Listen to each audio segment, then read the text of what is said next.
Hey y'all, man, listen to this, man. I woke up this morning, turn on the news, man.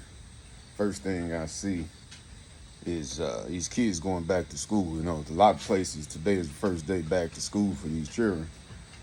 I'm watching the news and this lady at this school and this guy work at the school say, man, we got a lot of good programs going on this year for the children. He said we got a perfect attendance program to where if these kids got perfect attendance, it was incentives that they get, and they get stuff for having perfect attendance.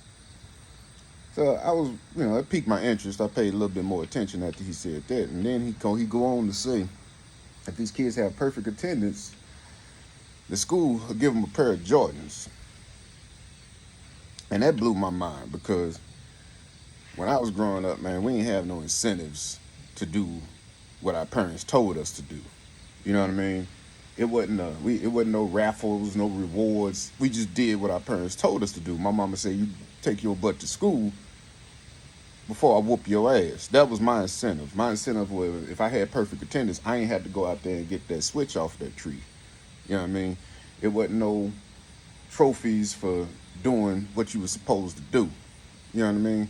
It's part of this soft parenting culture, man. Like, these kids these days, if they have a bad day, oh, if you have a bad day, you don't have to go to school tomorrow. You had a bad day today. Man, it wasn't none of that. It wasn't none of these mental health days.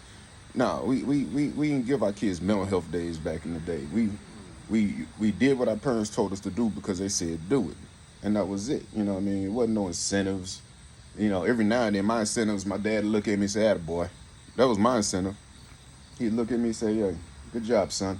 Now get off my porch."